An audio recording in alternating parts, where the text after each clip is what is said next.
into our programs. And then I also advise roughly half of our secondary education students. I'm specifically in charge of advising the art, music, foreign language, and social studies. That I am the social studies specialist in the department, and so I advise them in that. And then I continue to work with our lovely elementary ed students as well, as I'm as the social studies specialist. I'll teach the methods course for them their senior year, right before they go off to student teaching. So I think that's me. Awesome. I would say, Carly, do you want to go next? Sure. My name's Carly Marth. I'm a senior elementary education major with mild intervention. And let's see, I started in the education department in the fall of my sophomore year. It's kind of when I decided that that was the route I wanted to take, and I'm really glad I did. I was able to study abroad with it still, and I've really enjoyed working with all the professors and taking advantage of all the opportunities we have in the department. All right. Professor Gillian, do you want to go? Gillian? Hi, thanks. I'm Dr. Gillen, and like Dr. Greiner specializes in social studies, I'm the science person in the department. I teach the elementary education science methods class that you would have your senior year. And I also teach the secondary education science course that students who want to become perhaps like a high school biology or physics or chemistry teacher would take my methods class. I also have all the students in the department in my ed tech classes. At some point during your 3 years in the program, you take ed tech. And in that class, we basically teach you how to enhance your lesson planning with the use of technology. And I supervise student teachers, both elementary and secondary. And I also teach another course called Communicating Climate Science. And that's in the environmental studies program. Grace? Hi, I'm Grace McCarthy. I graduated in the spring from the department with a elementary education major and a math minor. And then I have recently started teaching. My first job, I live in Baltimore now. I'm originally from Maryland. So right now I'm in an Operation Teach, which is a grad program. So right now I'm getting my master's as a reading specialist while teaching at the same time. But I just really enjoyed all the opportunities I had in our education department just because it was really small. And I really liked that because all of the professors definitely knew me. I was in their offices a lot, asking questions and getting help on projects. And I had some really cool opportunities in the department. Not only was I able to study abroad outside of it, but I also studied abroad as part of the department, where I got to go to Uganda and teach there. And so Dr. Higgs actually oversaw me doing that. And Dr. Higgs oversaw me doing some extra research and took me to the National Council of Teachers of English conference last year. So I had some really cool opportunities in the department. And then the department definitely helped me get my job and get into the master's program that I'm in now. Great. And last but not least, Dr. Higgs. Hi, Grace really hit on some of the cool aspects of my job at St. Mary's. I get to work closely with the students because it is such a small department. And as Grace mentioned, we presented at the NCTE conference in Houston, right? That was the year we went to Houston. And then Carly is actually presenting this fall virtually. So we're mentoring her through the virtual process of doing a presentation at a national conference for teachers.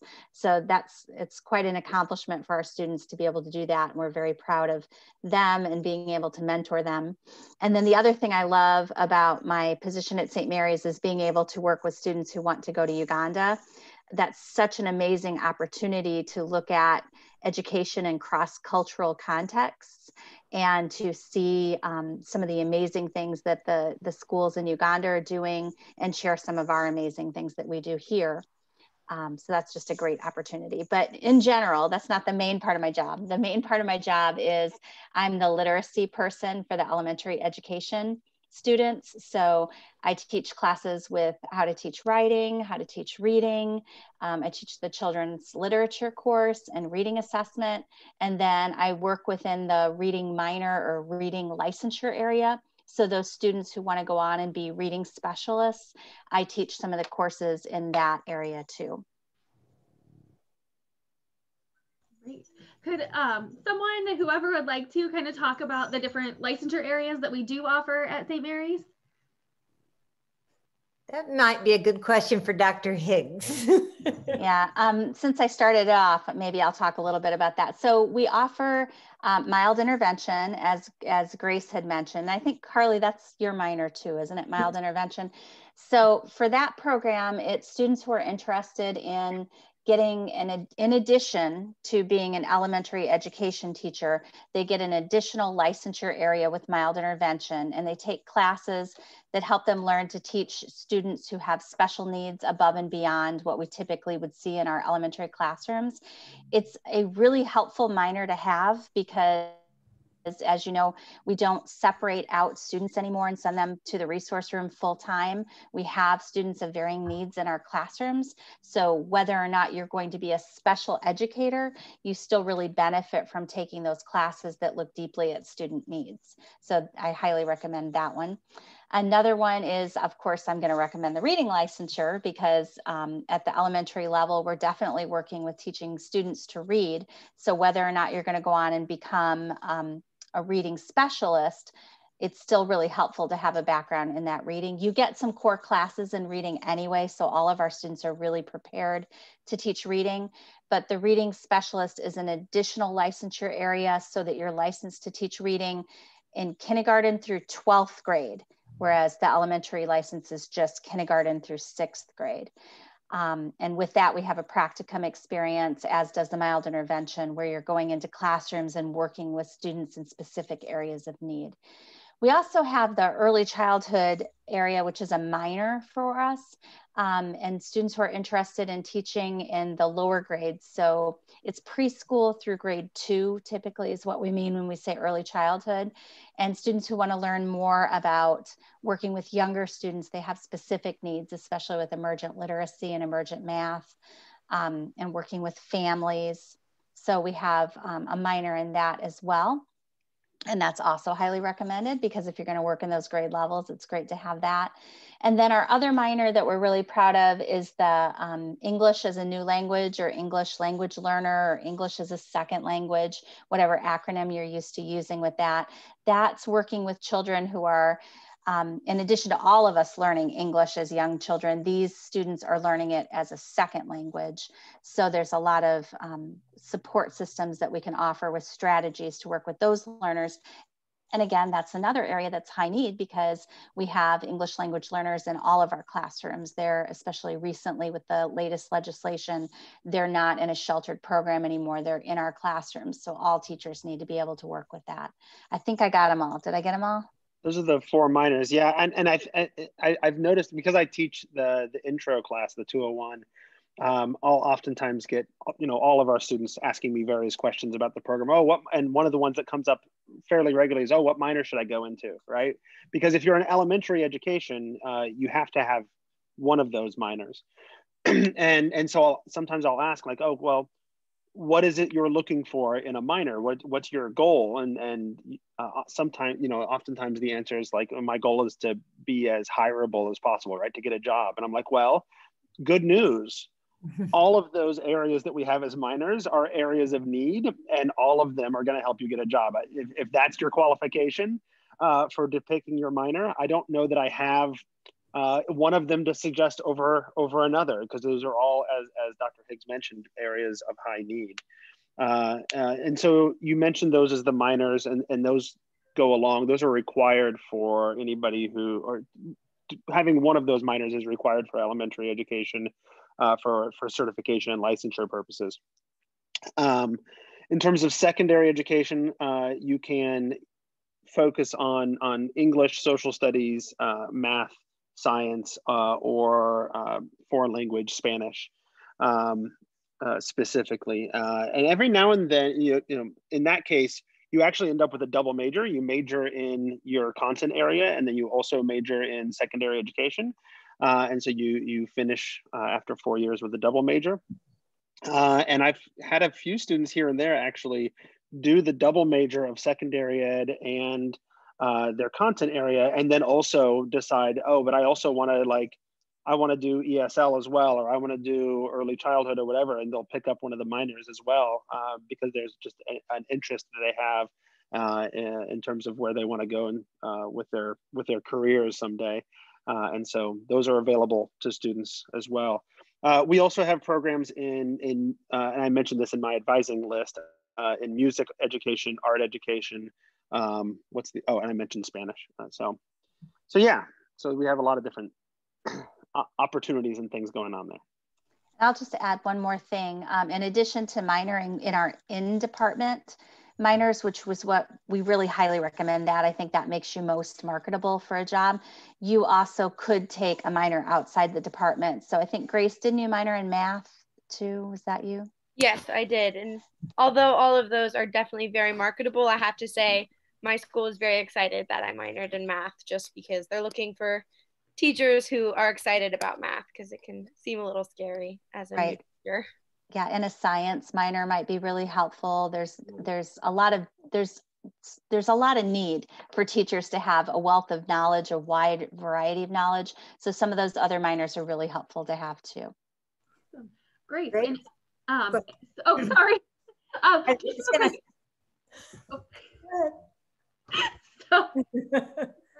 Any of our attendees who are joining us, if you have questions, feel free to enter them in the chat, and I will be monitoring that so we can get all of your questions answered as well. Sorry, go ahead. I was just going to say to Grace, you must have had a great academic advisor. I did, and a very good student teacher advisor. Dr. Gillen oversaw my student teaching. So that's one great thing about the program, is that you're never on your own. Dr. Gillen checked up on me a couple times throughout my student teaching, and just kind of saw lessons, gave me feedback on things that I was doing well and things I could work on. So besides the supervisor you have in your classroom as a student teacher, you do have the department holding your hand along the way too. And that's another thing when you are doing your student teaching and the professors go out and observe your student teaching, then when it comes time to apply for actual teaching positions, your student teaching supervisors are great people to write letters of recommendation, because not only have they had you in class, at least one class, but they've also seen you in action and can really speak to your strengths. And I think that's a really good system. Great. We have a question, and actually I think both Grace and Carly, you could answer this one, but they want to know if you could explain what your day-to-day schedule is like when you were student teaching. Before you guys answer, can I give you just a little bit of setup about what our field program looks like at St. Mary's? So that's one of the things. I was director of student teaching for a while before I became a professor in the department. And that's one of the things that I've taken the most pride in at St. Mary's, is the number of hours that we have our candidates out in schools. We call that field experience. While you're in the classrooms with us, we're giving you all the information on theories and strategies and things that are good practice. But when you go out in the schools and you see it being done in the real world, it brings it to light for you. And then you get to try it on your own. So we use kind of a gradual release of responsibility for that exposure. From the first class you take in our department, we have you out in the field every week. You're in a classroom 3 hours a week with a licensed teacher who's a specialist, and you get to be in the room, engaged with the students and seeing what it's like to be a teacher and have conversations with a teacher. And then as you progress to junior year, you're in the field again, fall semester for 5 hours a week, which adds up to 50 hours over the course of a semester. And again, in the spring of junior year, another 50 hours. So during those times, you're doing lessons where you're practice teaching alongside we call him a clinical educator, your host teacher, and your faculty supervisor. You're trying out some of these ideas that you're seeing in the classroom with the supervision and support. And then as you move into senior year, we have what's called a year-long internship, and St. Mary's is one of the few colleges that does that. We place you in the fall in the same classroom. You will remain with that teacher the entire school year. So you start in the fall with your 5 hours a week where you're still taking some methods classes.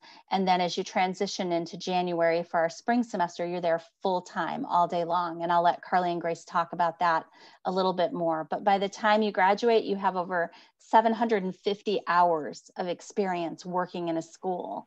And that makes you highly marketable because you're able to talk about what you've actually done, not just what we've talked about in our courses and that you've tried out there, but how you've put these into practice. I can start and talk about kind of the pre-student teaching fieldwork.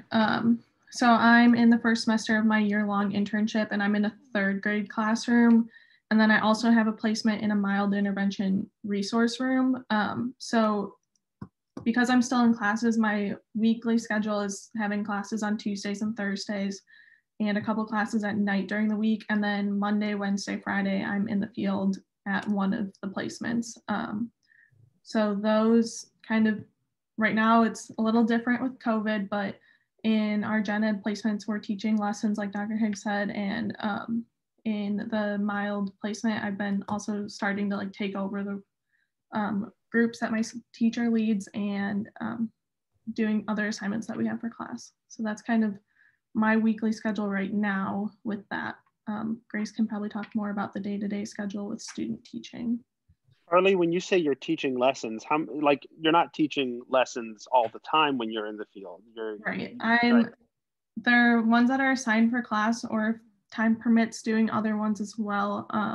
So on Friday this week, I'm teaching a social studies lesson, but I've also been able to work one-on-one with students in any way that my teacher could use the help. So I'm getting a lot of experience, even if it's not teaching a lesson to the whole class, it's working one-on-one or in small groups as well.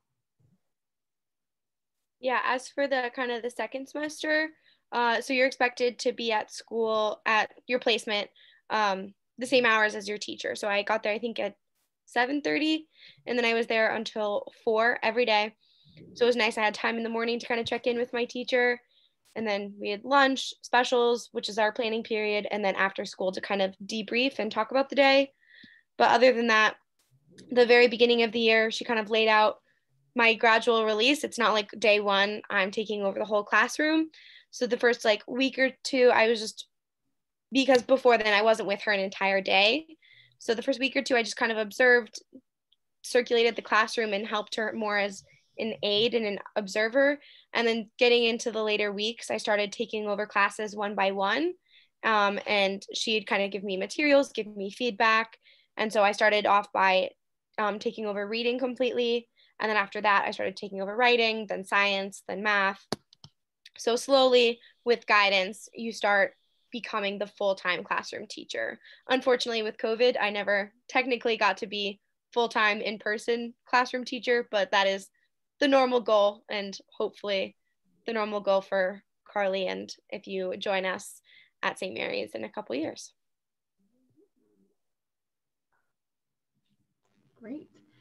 Definitely keep those questions coming if you have questions, but can you talk about a little bit, I don't know how often it happens, but if you have students coming in who they know they want to go into education, but they're not sure what grade level they want to teach, and kind of how you help with the guidance and figuring out exactly what they want to do? I mean, I can talk a little bit about that. That's usually, if that's the place where students are at, that's usually when they're in my 201, that intro course, because everybody takes that class regardless of where they're going. At the point that you take 201, you're showing an interest in education, but you haven't necessarily applied to the department yet. That's part of the process. We help you go through the application process and all that. And so you can get a bit of a taste for the education field. You've got a course that you can go into, and actually Dr. Gillen's 220 Ed Tech you can take without being accepted into the department as well. And so there's a couple of classes you can take before you make any of those final decisions about the direction you want to go. And so that gives you an opportunity to start thinking about education topics as an educator instead of as a student. That's really my goal in 201, is to have students start to transition their thinking from thinking like a student to thinking like an educator. And looking at it, because everybody knows a lot about education because we've all been in school forever, right? But it's a little bit different approaching it from the perspective of an educator. And so we make that transition and we talk about a lot of issues in education and a lot of things to think about. And you get a lot of field experience at that point. You can hopefully start making some decisions. At the very least, you can make the decision of, well, my 201 placement was in an elementary school classroom, and I have definitely decided that I love it, or I have definitely decided that I don't love it, and that can sometimes give you some direction there as well. So does that address your question? I may have rambled. No, I think that's great. Carly, Grace, did you both know kind of what area of education you wanted to go into, or did you decide that kind of once you got to St. Mary's? That's actually very funny. So I was kind of on the fence about doing education going in. I knew I wanted to do it. I was a little hesitant, but definitely 201 was a great way for me I loved being in the classroom, having that experience. I was like, this is where I want to be. And my 201 placement was actually in 4th grade, and the department tries to place you in different grades once you enter into it. So I also was in kindergarten, 2nd, and 6th grade. And actually, I'm back in 4th grade, which was my first placement because I just loved it so much in 201, and I'm back again. So I think they do a really good job of putting you where you'd like to be, but also giving you different experiences to make sure you kind of see all the grade levels and see where your comfort is. Yeah, I also would agree with that. In 201, I think I knew I wanted to be elementary. It was just a question of what end of elementary I wanted to be on, and being honest, that answer changes every day. But in 201, I was in 5th grade. And then last year I had placements in kindergarten and 2nd grade. And then this year I'm in 3rd grade, and I'm really enjoying 3rd grade. And I loved 5th grade. So I'm kind of thinking I might want to be in the middle of 4th grade, but 201 was definitely like a good starting point, especially because even if you're not in, if you get placed in elementary, there's people that are placed in secondary placement. So you can kind of hear from their experiences too, and kind of get to know if that's maybe the direction you wanted to go to. We do let you request when you're in 201, you can request whether you would like to see a high school classroom, a middle school classroom, or an elementary classroom, and kind of what grade you're interested in. So we have partnerships with 3 public school systems and the Catholic school system in the area. So we're able to provide, as Grace was mentioning, a variety of different placements. We do that intentionally to make sure that because you're going to be licensed kindergarten to 6th grade, we want to make sure that you're able to see a variety of grade levels and feel comfortable in any grade level that a job opening would come up in. We also really work hard to make sure that you see different types of diversity in your placements. We place you in suburban schools. We place you in downtown South Bend schools. We place you in classrooms that have different socioeconomic need, different cultural compositions, just to make sure that you're seeing the wealth of student variety that you're going to be teaching. Dr. Gillen works really closely with supervising in those schools, and I would wonder, what would you add about the variety of placements? Well, I think you guys are spot on talking about the diversity of placements, because it seems like by the time you get through all those hundreds of hours, you've been kind of all over the place. I think some students get into a challenging placement, especially some of the schools that have low socioeconomic status, and they love that placement. They love that challenge. They thrive on it and say, there, you know, there's my calling. That's what I want to do. And for other students, not so much so, you know. So the benefit is that, as you said, they get to try these out and figure out where their niche is. And I mean, you've talked a lot about sort of the elementary angle to that as well. If you're secondary, we do the same, where we try to give you our field placement director tries to give you a variety of opportunity. And I don't know if people attending here or watching later might be music education or art education folks, in which case you're actually licensed K through 12. And so you end up with placements all the way through the gamut. You will be, if you're going to be licensed K through 12, you absolutely need to know, have some experience teaching at the elementary level, and also at a high school level, and oftentimes at a middle school level as well, because they're all in many ways completely different animals. And I know a question we get a lot of times, Indian Mission Office is, does the license that I get in Indiana, can I go to another state, or how do you work with students who are maybe looking to move back home and teach in another state when it comes to that licensure aspect? So one of my first roles at St. Mary's was as licensure advisor for the department. So I can kind of address that a little bit. We highly, highly, highly recommend that you get your licensure in Indiana, even if you don't intend to teach in Indiana, because it makes it much more easy to transfer your license to another state. But we do work closely with you. Our current licensure advisor is Stephen Mast, who's also our department chair, and he is really in tune with what the states look for in their license, what the requirements are to be licensed in different states. A lot of our candidates come to us from Illinois. We get candidates from Michigan, California, almost like every state. We wind up with somebody who wants to go home and teach there. So we have a great big binder full of what those different recommendations are. And Dr. Suico in our department is really great too about the secondary licensure and helping out with figuring out what's required for that. So we support you along the way.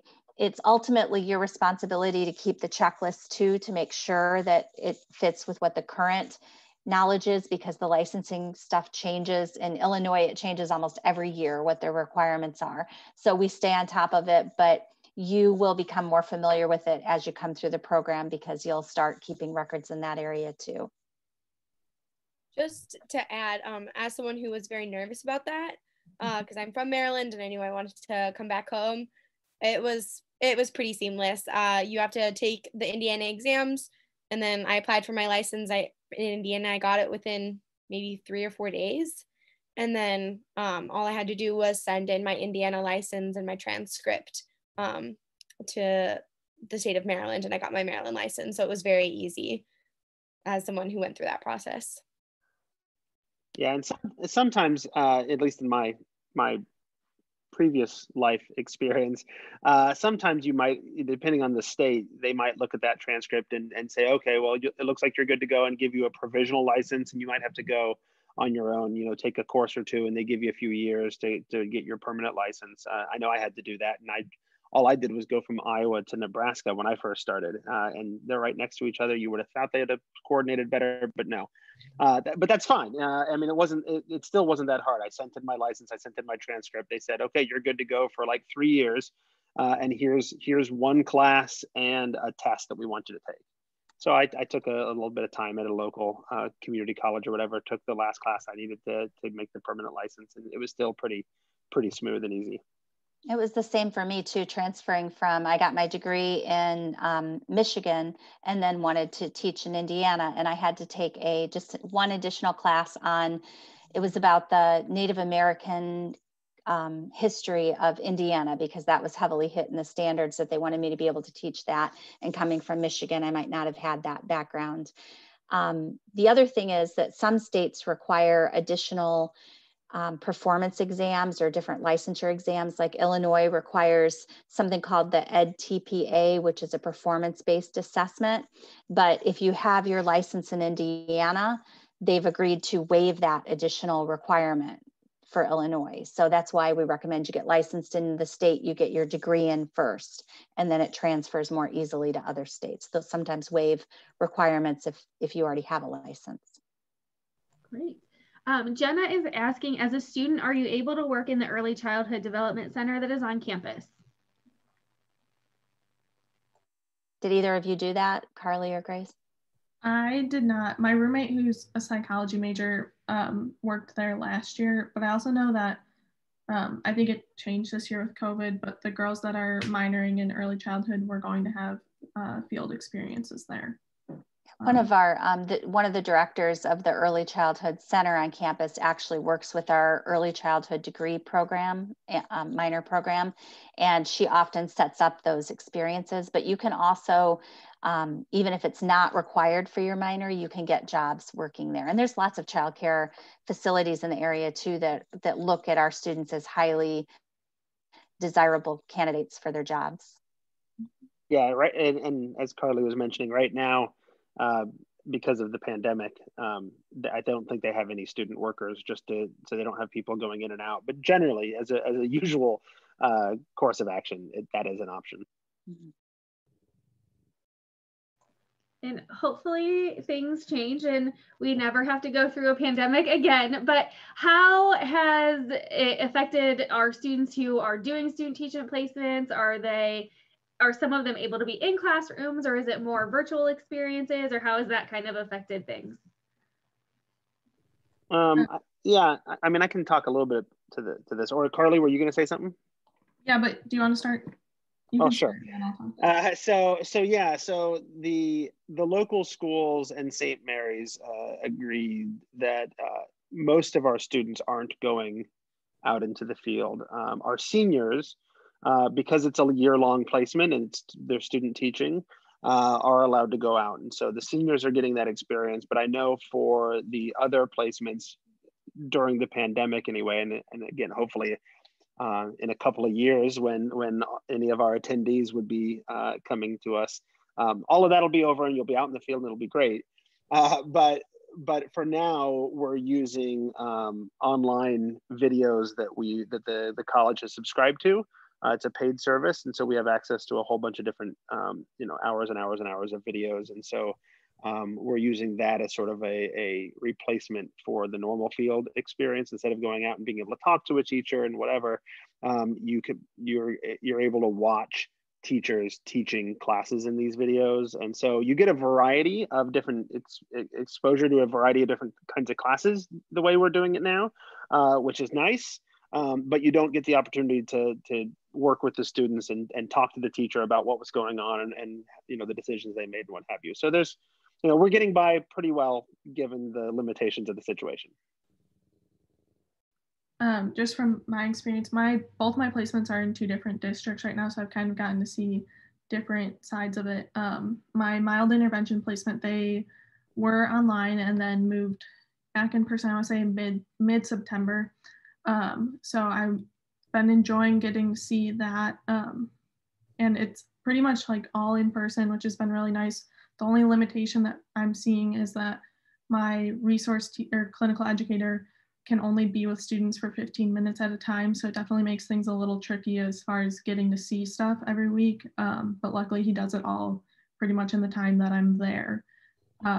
My other placement just started moving back to in-person this week. So prior to that, I was basically just observing on Google Meets, which was definitely hard to get experience just by watching through a computer screen, but it was definitely interesting to see how the teachers adapted to it and getting to know the kids a little bit. And I've enjoyed getting to know them in person in smaller groups over the last week. So it's definitely nice to see them back in person.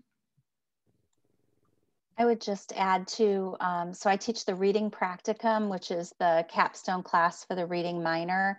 And I usually set up a situation where we go out to schools and watch teachers provide intervention strategies for struggling readers.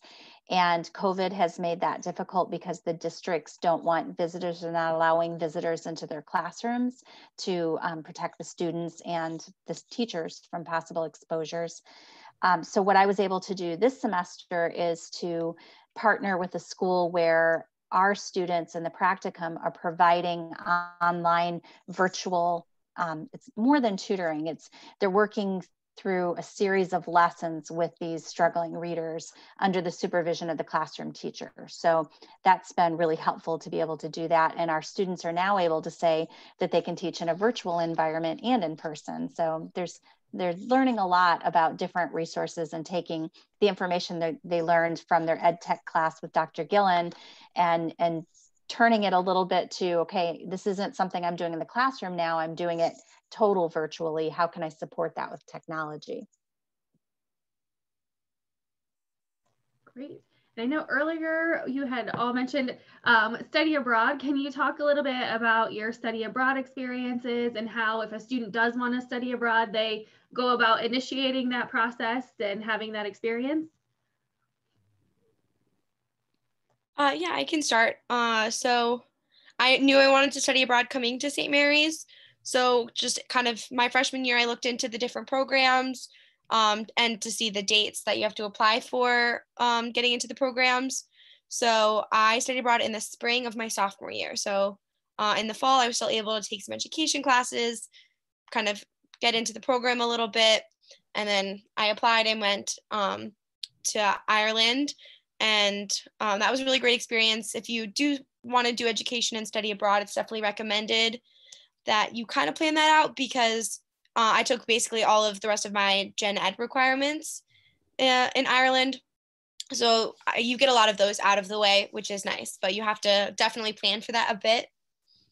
And then my other experience was, again, with the program, with the education program. So in between my junior and senior year, I spent 6 weeks in Uganda, which, as Dr. Higgs could tell you, I won't stop talking about it. It was just such an amazing experience. And you lived with Sisters of the Holy Cross there for 6 weeks, and they're with you the whole time. They run the school and a healthcare facility right next door. And I mean, they were just the most welcoming people. And we would either like walk or drive to school every day, and I would eat with the children, and the teachers there just completely welcome you into the classroom and let you teach. And that was, I think, one of my first big experiences where I truly felt like I was in charge of the classroom, like not even necessarily being observed. The teachers would just like be like, oh, you want to teach about fractions today? This is what I kind of had planned. You can do it. So they do kind of throw you in, but like in the best way possible. And I mean, I sobbed for days when I left. It was just the most wonderful experience. And actually, I had hoped to go back this past summer to visit. I obviously was unable to travel, but I cannot recommend enough studying abroad in general, but also especially at the Uganda program. Yeah, I also came into St. Mary's knowing I wanted to study abroad.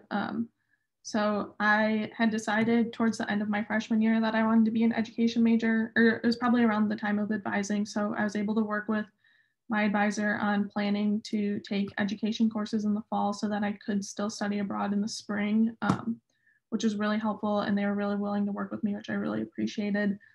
And I loved studying abroad in Rome. And I, like Grace said, I finished up a lot of my gen eds there, and then came back in the fall and started my education courses. And then I was planning to go to Ireland this summer, or yeah, at the end of the spring semester, but that got canceled, unfortunately. But that is a week-long program with Dr. Turner going to Dublin, like right outside of Dublin, to look at schools in Ireland, which I wish I could have done, but it's okay.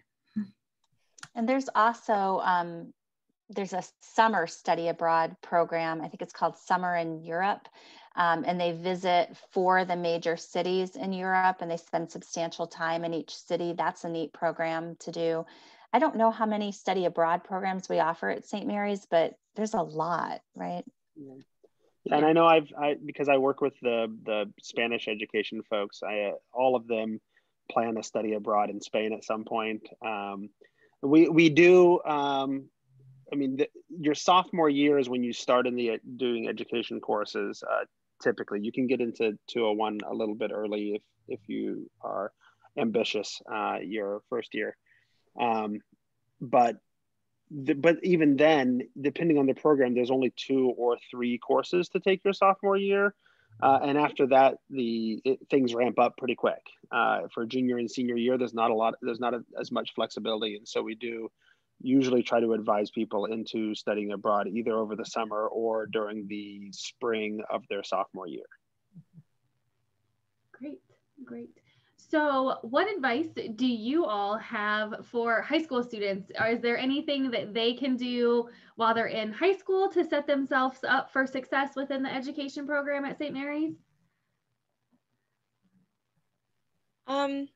I think if you're interested in education, to just try to get some sort of experience, kind of test out the waters, whether it's at a camp and working with kids or at a preschool, or my high school had like a small internship where I was able to spend a little bit of time in a school with a teacher.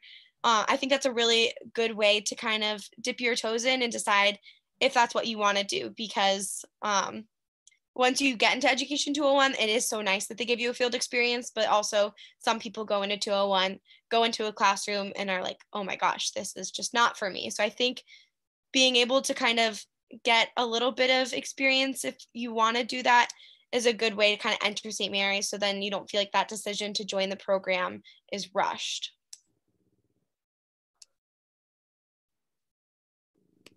I would agree with that. My high school had a preschool attached to it. So as much as I could, I was over there on my lunch break, or if I had a study hall, I would spend time there. So that's kind of where my entrance into education started. And that definitely helped me decide that that's what I wanted to do. When I was thinking at the end of freshman year, like, am I on the right path? I thought back to that and realized that education was the right path for me. You also might reach out to one of the teachers that you especially admired, maybe an elementary teacher if you're thinking about going into elementary education, or a high school teacher if you're thinking secondary. And we keep forgetting to mention middle school. We do have middle school included in our secondary education. Dr. Gillen was a middle school teacher. Dr. Greinert was a middle school teacher. So we do offer that included in our secondary education program. But speak to a teacher that you had a great connection with.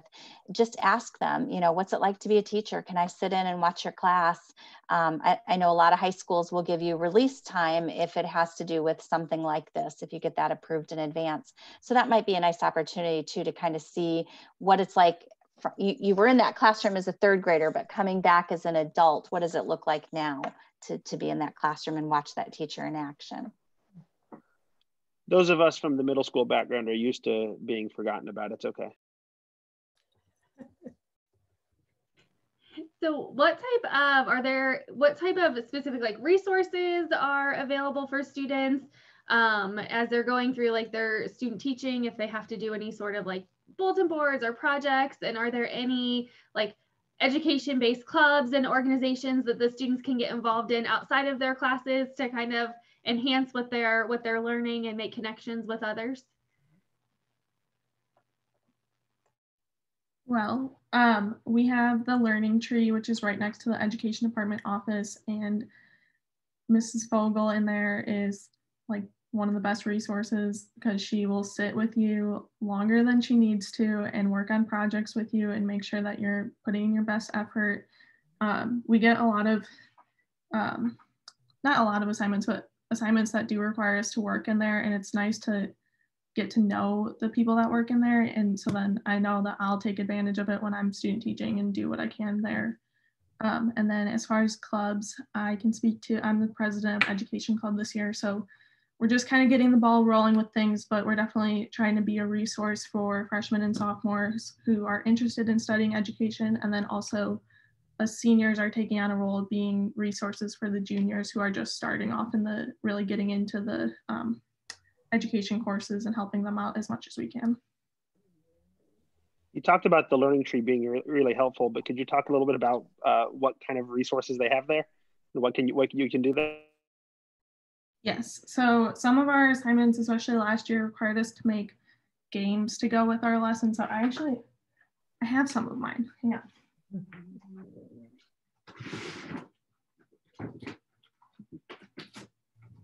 So we had a project last year where we did a word study with students, and then had to make a game to play with them. So I made this one, which was working on beginning blend sounds and So this is all made in the learning tree. So they had to match the apple to the right blend sound in the basket. So things like this, and there's so much more that I'm probably forgetting too, if Grace wants to add.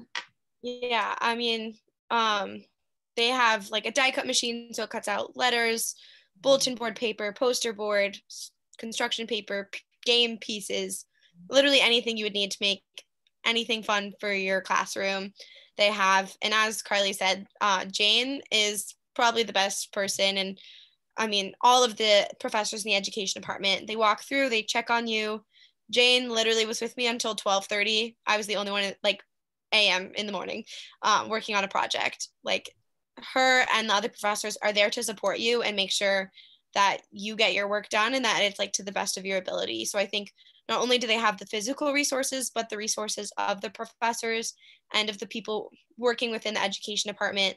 They're there to help you succeed and like be your best teacher self. What's really nice is that Learning Tree has a front door and a back door, and the back door opens into our department. So often faculty will walk through there in between classes and talk to the students informally as they're working on projects. Until COVID, we have pretty much an open door department where if we're in our offices and our doors open, students can pop in and talk to us. So that's also a resource for them as they're working on things. I have lots of books in my office. We have the Children's Lit Library in our department that has just science books on concepts, math concepts, multicultural books, some social studies and important people books. There's just a wealth of resources there. And our open door department policy really makes it easy for students when they're working on projects to pop in and have a conversation or grab a book and be able to get to work on what their project is. Awesome. And one of Carly or Grace might be able to speak to, there's also opportunities. A lot of our students will take advantage of opportunities to do extracurricular clubs and that kind of stuff over at Notre Dame as well. And those are for the most part, I think, open to our students also. I know Grace was part of some fun things. Oh yes, Dr. Greiner knows I like to talk about the improv club at Notre Dame, but you are welcome to do any clubs or activities at Notre Dame per your interests, especially if St. Mary's doesn't offer them, which is one of the great things about St. Mary's is you get the wonderful education department, but some of the resources that St. Mary's might not have, like club wise and social wise, just because St. Mary's is a smaller school. So my freshman year, I joined the the improv club at Notre Dame, and I was there all 4 years. I even moved up. I had an officer role. I attended meetings twice a week for 4 years, and it was like one of the best things I did while at St. Mary's. So that's a really nice thing is you can just make friends at both schools, be as involved as you want at both schools club-wise, and there's something for you no matter what your interest is, either at Notre Dame or at St. Mary's. I'll add to that too. My freshman and sophomore year, I was involved in College Mentors for Kids at Notre Dame, which was also really something that sparked my decision to switch over to the education department, because you get paired with a student from a Catholic school in the area, and you're meeting with them once a week doing different activities, and it's kind of getting them interested in their own education and kind of getting them to think about like what they want to do when they're older too. So it's really nice to form connections with those students. Awesome. So what kind of drew you to St. Mary's as a professor of education? What keeps you here? And kind of as students, what made you ultimately decide to attend St. Mary's? Yeah, just want to jump in and take turns. I can go. I started looking at St. Mary's actually because I was interested at Notre Dame, but my mom went to St. Mary's, but I ended up just visiting campus, talking to the department a little bit, and I just knew that they had a strong education department. And I think in general, if you are interested in a big school, but are intimidated by a big school, which was kind of where I felt, St. Mary's is such a perfect place because, again, the professors knew who I was. I was always in their offices. and like you knew people around campus all the time. Your friends are right down the hall because all your friends are in the same building as you, which is really nice. But at the same time, you still get the benefits of being at a big school because you can go to the football games, you can join the clubs, you can make friends at Notre Dame. So I just think it's nice to have that balance, but to have really the support of a small school, and especially one that empowers women's education and just really focuses on how we can boost our own learning and education kind of in the classroom. I went to a smaller high school, so I knew I kind of wanted to be on the smaller end. So I've really enjoyed that part of St. Mary's. I think the biggest class I've ever been in here was 30 or 35 people. And I really enjoyed the small school aspect. I also really like that it's pretty close to home. So if I need to go home, I can, but if not, it's far enough that not too close to home. I came to St. Mary's partly because when I was a public school teacher in the area, the other teachers around me who really seemed to have their game together and really know what they were doing were St. Mary's graduates. And I found that once I came to St. Mary's, I taught somewhere else at the college level first, and they had larger class sizes and just a different variety of we're a residential college and they were not a residential college.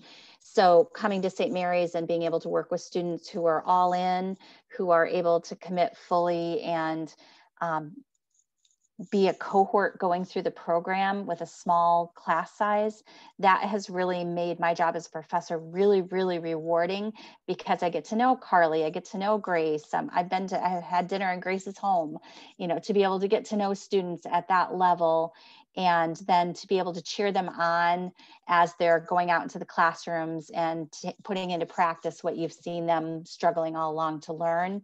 It's just so, so rewarding. So as director of student teaching, I never had a problem placing our students. Schools would ask, can we have student teachers from St. Mary's? Because the students at St. Mary's are usually really highly committed, and because of our small class size and our program, we really prepare them well. So I just really could rave about St. Mary's.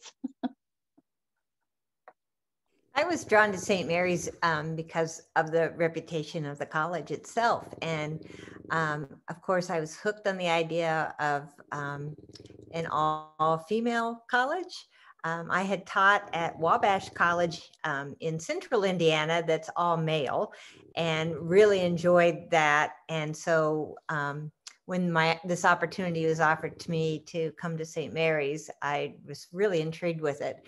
And I think the first time you visit campus, it's such a beautiful campus. And I also fell in love with South Bend. South Bend is one of those turnaround cities, and it's awesome. It's gorgeous, right on the river, and it's really up and coming, and a lot of things to do in the city itself. So a lot of strengths. And also, the education department is located in Mataliva Hall, and Mataliva is a beautiful building.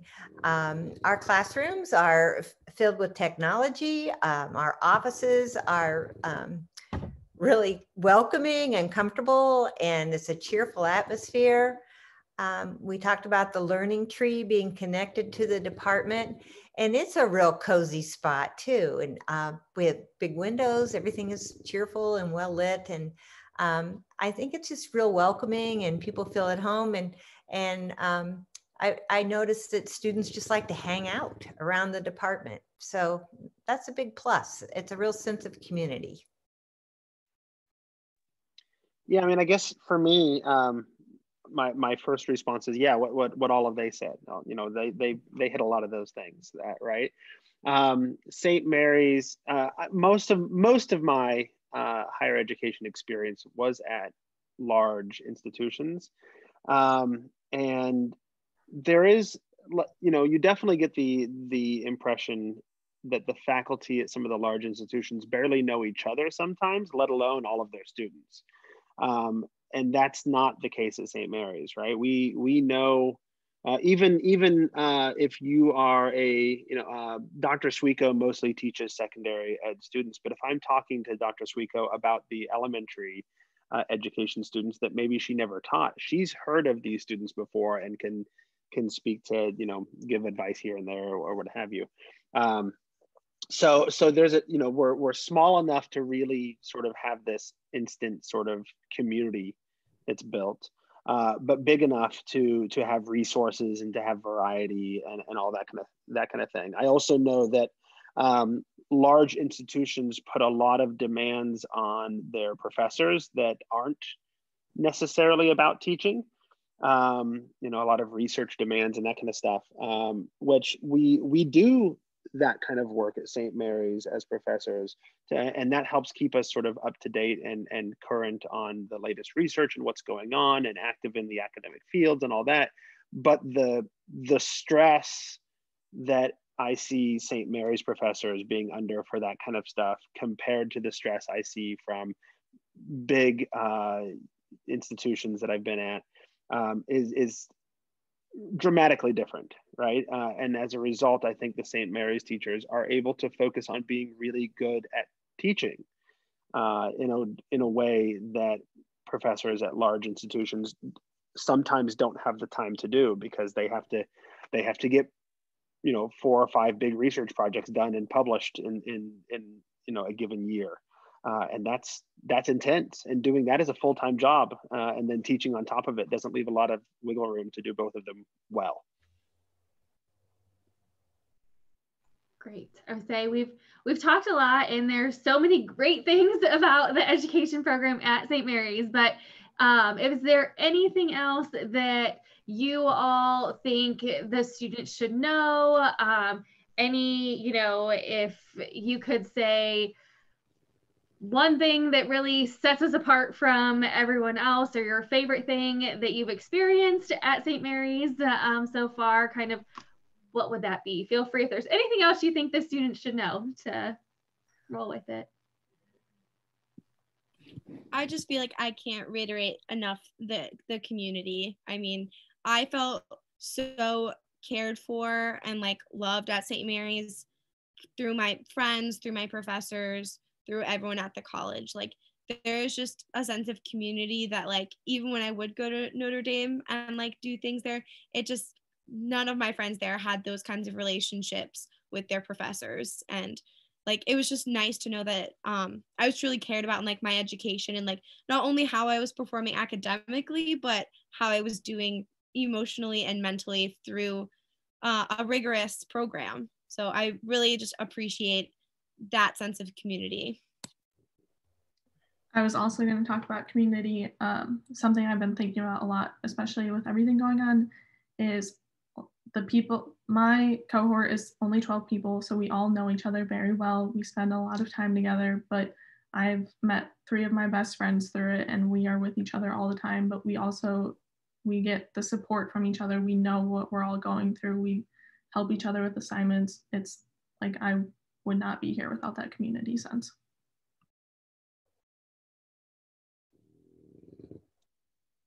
I didn't think I would quote Dr. Phil in this session, but Dr. Phil always said that family should be a soft place to land. And I feel like that's true at St. Mary's. It's a soft place when you need it. It's a rigorous program and we have high expectations, but the faculty are there to support you through it. So if there's a problem that arises, if something arises in your field placement with your teacher that you're working with, or if you have something happen at home that you're struggling with, because we are residential, you're here. And when things happen back home, it can be hard to deal with that. Because we're so small, we're that soft place where we can support you and have those conversations and those relationships that you build. Like everybody keeps saying, that's the best part of St. Mary's, and I would agree with that. And I would also say the 750 hours of classroom experience, I think that's the crown jewel of the education department, because you really know what you're getting into when you graduate as a teacher from here. You're ready and you've got the tools to do it. That's what I was going to talk about that. Yeah, my undergraduate experience, I didn't have my first in the field placement until my senior year. And I look back at that and think to myself, yeah, but what if I got there and then didn't realize I didn't like kids? Like, what would I have done? Like, I've already gone through 4 years of education and like I've gone down this path, and like it's kind of too late to change. What if I decided I didn't like to teach after I'd gotten into the classroom? So yeah, on top of all the things that other people talked about, that field experience and getting it early, I think is huge, because you can find out from course one if this is going to be a path that you're actually interested in, and if it, or if the classroom scares you away. Mm-hmm. And again, the number of hours that you're in the field, I know when a principal or a superintendent calls me about a teacher who has applied for a position, that's the thing they talk about the most. They ask me about the most is how do you get all those hours in? And there is a full year of student teaching. And I explain that, well, they get their feet wet in the fall, but then they take over in the spring. And that's just a real unusual situation as far as teacher education programs. And we're most proud of that. Awesome. Sounds great. Like a great experience.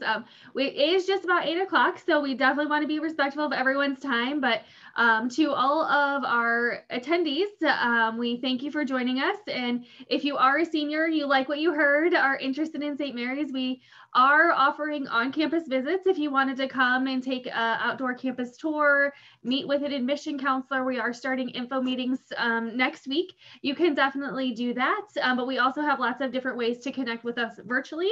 Our application is live. It is free to apply, and it's available on the Common App.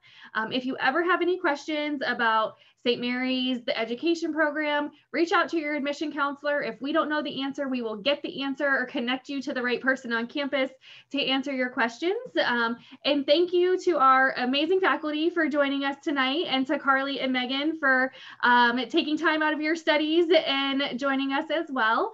But everyone have a great evening and good luck with your college search.